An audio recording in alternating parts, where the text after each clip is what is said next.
Hello, welcome to this sixth part of the summary and discussion of Chinua Achebe's novel Things Fall Apart.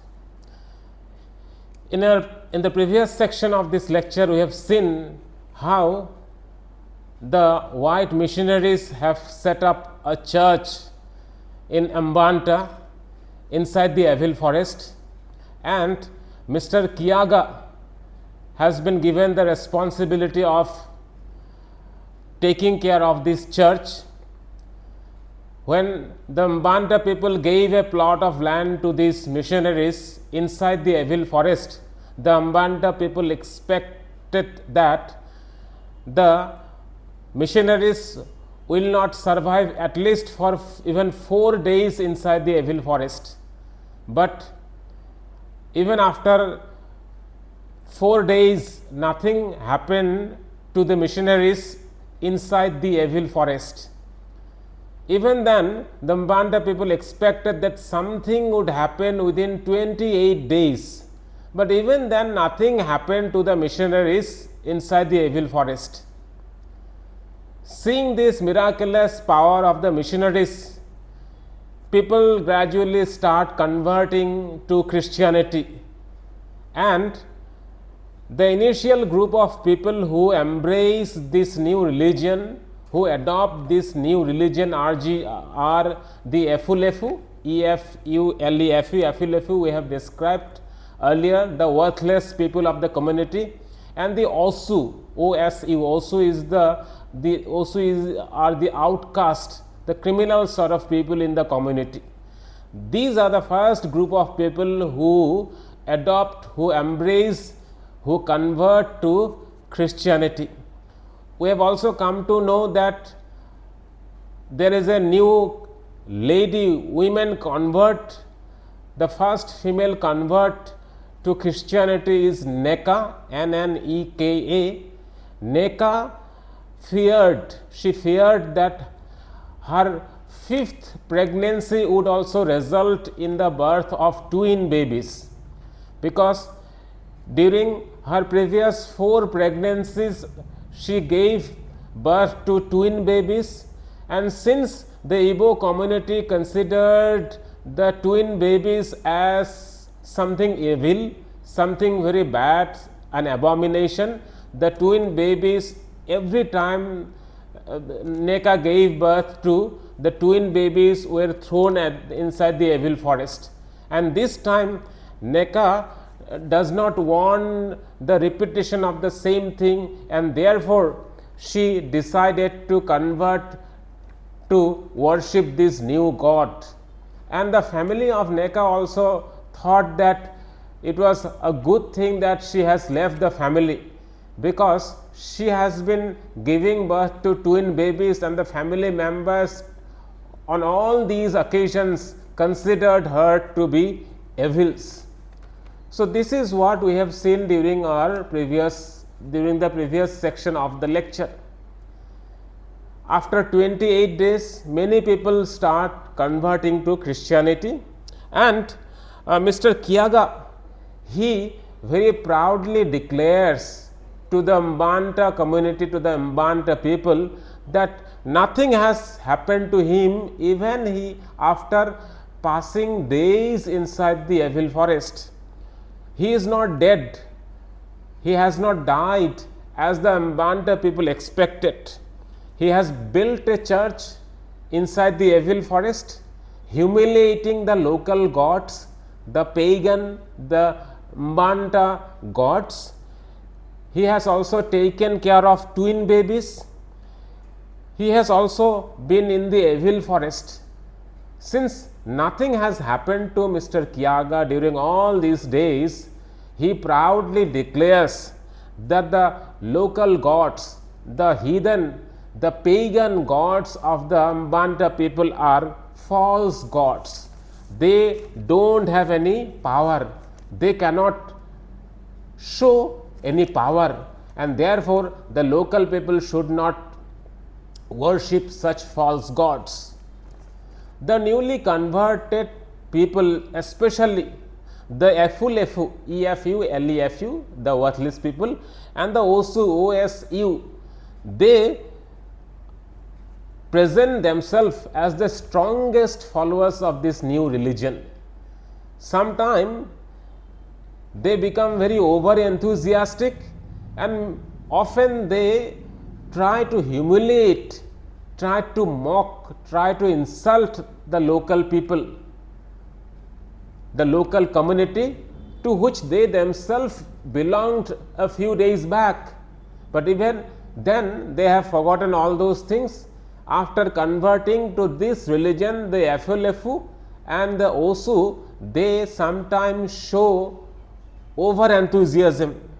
And one such Osu in Mbanta, one such outcast person, Osu person in Mbanta, whose name is Okoli, Okoli, he does a great wrong. He commits a great crime according to the social custom of Mbanta, the Igbo community. He kills the sacred, the holy royal python. The Mbanta community of people even worshipped the python snake. They considered it to be a sacred object, a sacred life, a holy life, because the royal python, the python snakes are considered to be incarnations, representations or manifestations of the god of water. So, in some sense, in a way, the Mbanta people considered this snake one kind of god, because this snake is considered to be the representation or emanation or incarnation or manifestation of the god. But the snake is killed by this Osu, who has now converted to Christianity, and his name is Okoli, Okoli. The Mbanta community of Igbo people, they respected this python snake so much that they all addressed the python snake as their father, and the snake is so respected, so revered, so worshipped that nobody would ever even dream of harming this snake. This snake was given total freedom. It could go anywhere it wanted and eat up anything it wanted. Nobody would ever dare to even stop it. But Okoli has done it. He has committed a great crime. Till then, the Mbanta community of people did not think of any punishment to that person who would harm or who would kill the python snake, because they could not even imagine that a person could do such a great offense, such a great crime of killing a python snake. But Okoli, after becoming a Christian, has violated this long established tradition of Igbo people of Mbanta. So, immediately a meeting is called, because in the Igbo community of Mbanta, and also we have seen Umuofia, whenever a problem, a crisis occurs, a general meeting takes place where everybody participates, and in this meeting, after a long discussion, it is decided that it is the God's responsibility to punish those who have humiliated the God. So, the Igbo people, the Mbanta community decided that they would not come between the God and the person who has humiliated, who has insulted the God. So, they decided against taking any action against Okoli. They would not take any action against Okoli, but they firmly believed that the God will take action against Okoli. But Okonkow protested. He said that this kind of insults, this kind of injustice, this kind of filth, FILTH, cannot be accepted anymore. They should not tolerate this kind of insult anymore, and they should act, they should do something instead of keeping quiet, instead of giving everything to instead of placing everything at the door of the God to act. According to Okonkow, they should act against those people who have violated the long established tradition of Mbanta. And at the insistence of Okonkow, people then decided that they would ostracize. The Mbanta people would ostracize, OSTRACISE. The Mbanta people would ostracize, OSTRACISE. To ostracize means not to have any kind of relationship with somebody. So, alienate kora, to separate kora, belek ke rakhi diya. So, the Mbanta people decided that from that day onwards, they would ostracize the Christians. They would not have any kind of communication or any kind of relationship with the Christians. That is what they decided. Even then, Okonkow was not satisfied. Okonkow wanted some kind of immediate action, but ostracizing the Christians did not satisfy Okonkow, and Okonkow declared that the Mbanta community of people are like women. These are womanly, this is a womanly clan, these are womanly people, they do not have any masculine quality. That is how Okonkow described them after they took this decision not to act against Okoli, but only to ostracize, only to alienate, only to keep them at distance, not to have any kind of relationship with the Christians. But fortunately, within a few days, Okoli somehow dies. And when Okoli suddenly died, the Mbanta people then thought that perhaps this is how God has acted. Because God has acted, God has given punishment, therefore Okoli has died. And their belief on the power of God is restored. They again started believing that gods can still act against those who violate or who insult them. Okoli's death, according to them, is a kind of confidence building measure, and they gain confidence on their own gods after Okoli's death, and therefore the Mbanta clan decide that they would not take any action against the church. Although a Christian person, Okoli, has killed the python, since Okoli has died and they thought their gods have killed Okoli, given punishment to Okoli, so they decide not to take any action against the church.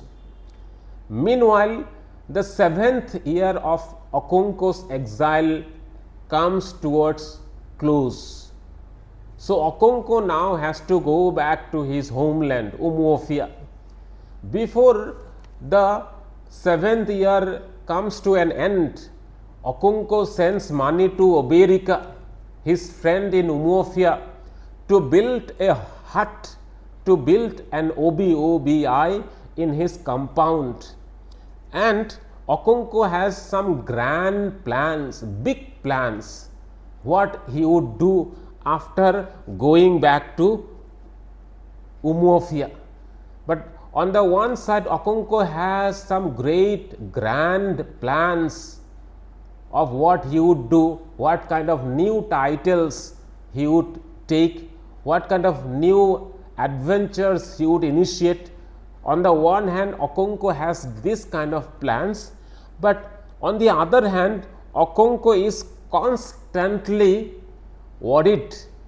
Okonkow constantly remain worried because of his eldest son Noye, NWOYE, and he often think that Noe has taken the path of his own father Unoka.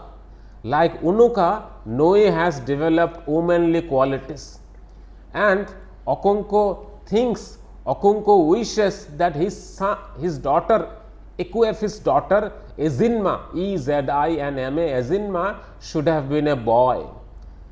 Very often Okonko thinks about this, that Ezinma should have been a boy, because in Ezinma Okonko find the masculine qualities of a great leader, and therefore often Okonko thought Ezinma were a boy.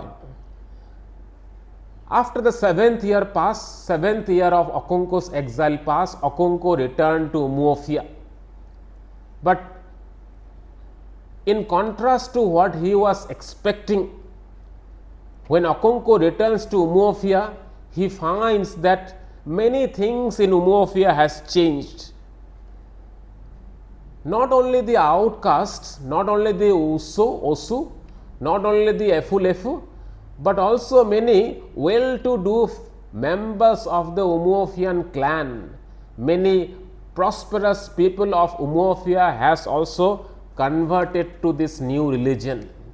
They have accepted, they have adopted this new religion, and many people in Umuofia started believing that there is something good in this new religion. The white missionaries have not only established a church there, they have brought in many other things like a new government. They have introduced a court, they have set up a court of justice, a court of law. There is a British commissioner who judges the disputes, who judges the cases. So, there is a court of law, there is a British commissioner, a British judge, and also there are the court messengers, the messengers of the court, who are known as Kotma, K-O-T-M-A in Umuofia. So, the court's messengers are known as, the court's messengers are called Kotma in Umuofia. Their duty was to bring the accused for trial to the court. So, the Kotma, the court missionaries would be often visiting the villages in Umuofia, and they would arrest the person and the against who has to be tried, and they would bring that person to the court. And because of this reason, the Kotma, the court messengers were very hated in Umuofia by the people in Umuofia, because there was another reason for which the Kotma were hated by the people, because the Kotma not only would bring the criminals to the court of law, they would also often beat, they would also often insult the local people who are arrested and who are brought to the court. Because of this reason also, people gradually have developed some kind of hatred towards the Kotma. The Kotma are the court missionaries. They would often beat, the Kotma would often beat the local people, and therefore, the local people hated the Kotma, and the Igbo people would call the Kotma as Ashi Bataks, Ashi, A-S-H-Y, Ashi, like ash, Bataks, B-U-T-T-O-C-K-S, the Ashi Bataks. So, seeing this kind of condition, seeing this kind of change in Umuofia, Okonko discusses with Oberika what to do, how to protect themselves from this kind of torture, this kind of insult, not only from the Kotma, but also from the British, the white people. Okonko tells Oberika that they still have time to fight back. They should lodge a war, they should fight against the white people. But Oberika is quite sensible. We have already said that Oberika is almost a foil to Okonkow. Foil, F-O-I-L. Foil is a character who highlights another character's good qualities or bad qualities. So, Oberika's character is a kind of contrast to Okonkow's character. When Okonkow insists that they should fight against the domination of the white people in Umuofia, Oberika very sensibly replies that it is too late now, because the local men, their own son, their own community people, their own relatives have joined the white men. Their own people have taken themselves away and they have gone to the other group. They have become part of the other fold, other people, and therefore, to lodge a war would be to fight against somebody's own men, their own people. And Oberika also say that because of this division, because of some of their own people going to the Christian fold, to the Christian group, the Umuofia clan, the Umuofia group of people is no more united. They are no more united. They can no longer act together because some of them have gone to the other side.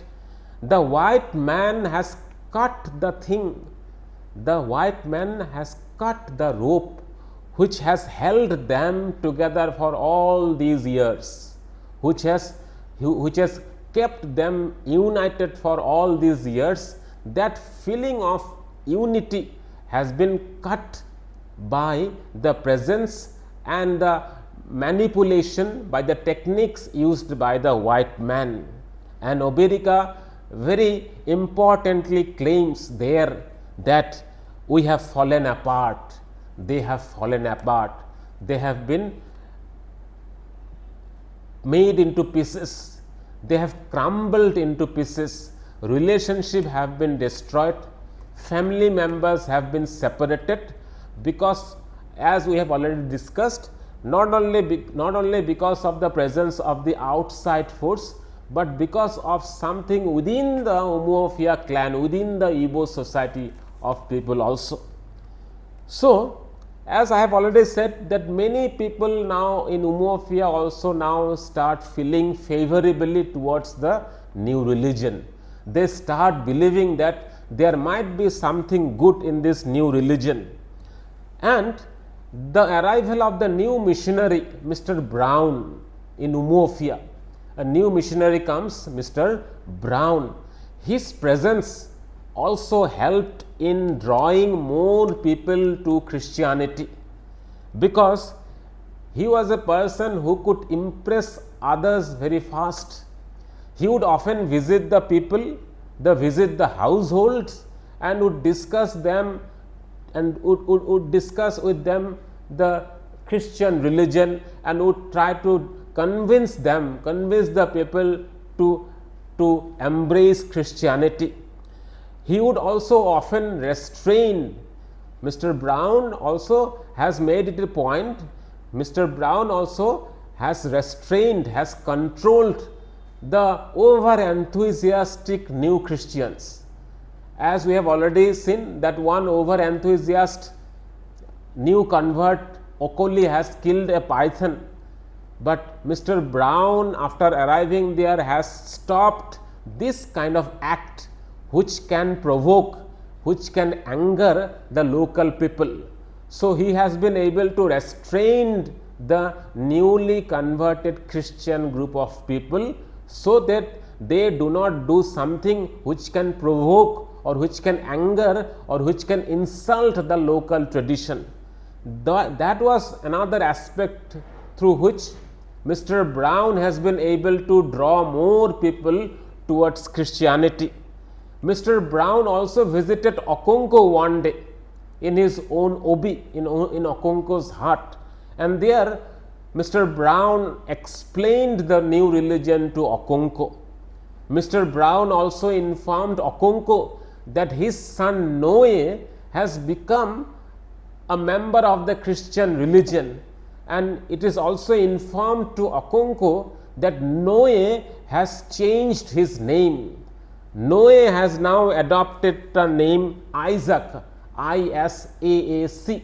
This is Noe's new Christian name.